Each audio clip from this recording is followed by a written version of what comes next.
Yeah, I think the advent of the Girentuximab PET or the CA9 PET scan will be really a huge difference maker in kidney cancer. It's really analogous to the PSMA story in prostate. It can provide better staging for high-risk disease. It can provide better characterization of small renal masses. There's probably an epidemic right now of over treatment for small renal masses. I think this will help allow us as surgeons to identify those that most pressingly need to be treated. We will feel more confident putting patients on surveillance.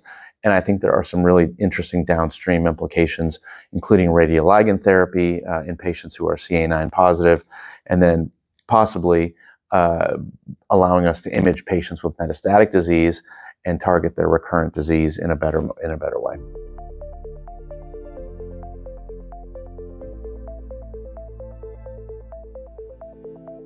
In our stage of kidney cancer, really the therapy that I think is most relevant to discuss or educate urologists about is adjuvant pembrolizumab for high-risk kidney cancer post-nephrectomy.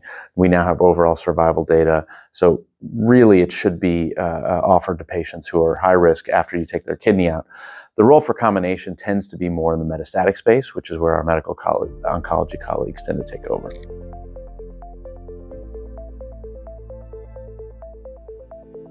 You know, it's interesting. The biomarker space in kidney is really early.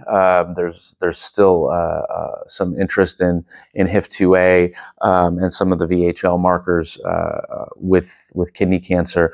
But I can tell you, similar to the bladder story, we haven't seen one biomarker really jump out as a predictor of disease.